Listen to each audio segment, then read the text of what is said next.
the whispering map of Clover Valley in the green, rolling hills of Clover Valley, where butterflies fluttered like confetti and streams giggled over pebbles, lived a lively boy named Finn. Finn was 10, with a mop of red hair and a grin that could cheer up a rainy day.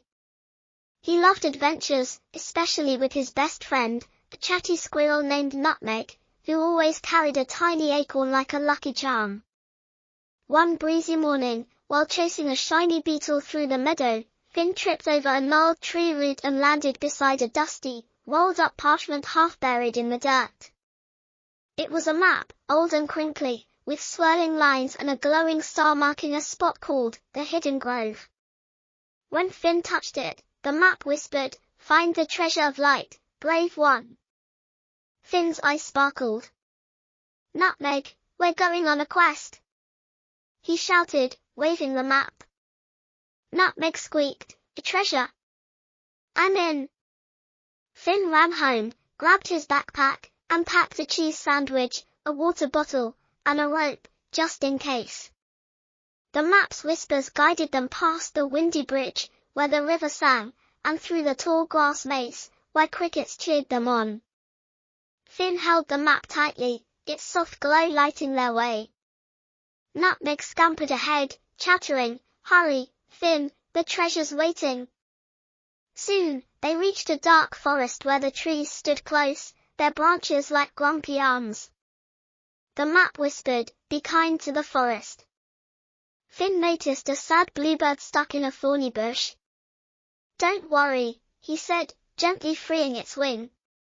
The bluebird chirped thanks and dropped a silver feather into Finn's hand. "Keep this," it sang, flying off. Finn tucked the feather in his pocket, and the forest seemed to smile, its shadows fading. The map glowed brighter, pointing to a rocky hill. Finn and Nutmeg climbed, their feet slipping on loose stones, until they found a cave with a heavy boulder blocking the entrance. "How do we get in?" Finn wondered. Nutmeg sniffed the boulder and squeaked, "Push it." Finn tried, but it was too big. Then the map whispered, "Use the feather." Finn pulled out the silver feather, and when he touched it to the boulder, it rolled away with a rumble, revealing a glittering tunnel. "Wow!" Finn gasped, hugging Nutmeg. Inside, the tunnel sparkled with crystal walls, and the air hummed with magic. At the end stood a wooden chest, carved with stars and glowing softly. Finn's heart raced. "The treasure of light," he whispered. But as he reached for the chest, a deep voice boomed, "Only the pure of heart may claim it." A giant owl, with eyes like moons, swooped down from the shadows. Nutmeg hid behind Finn, trembling. Finn stood tall. "I'm Finn, and I want to help Clover Valley with the treasure." The owl tilted its head. "Prove your heart. Solve my riddle, what shines without gold, glows without rain, and lives in every smile." Finn thought hard, scratching his head. Nutmeg whispered, "Is it love?" Finn nodded. "Love," he said loudly. The owl's eyes softened. "Correct," it hooted, and the chest clicked open. Inside was a small, glowing orb, warm and bright like a tiny sun. Finn held it, and the map whispered, "Share the light."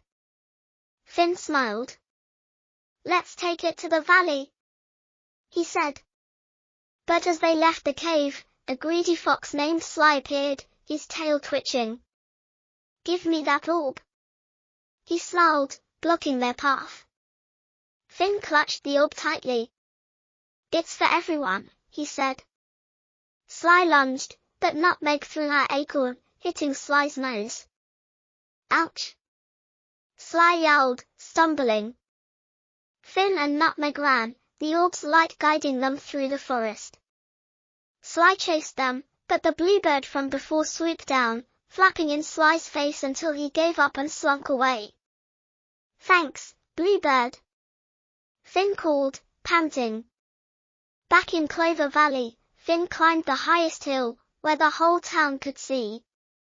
The orb's light spread, making flowers bloom brighter, the streams sparkle, and everyone's hearts feel warm.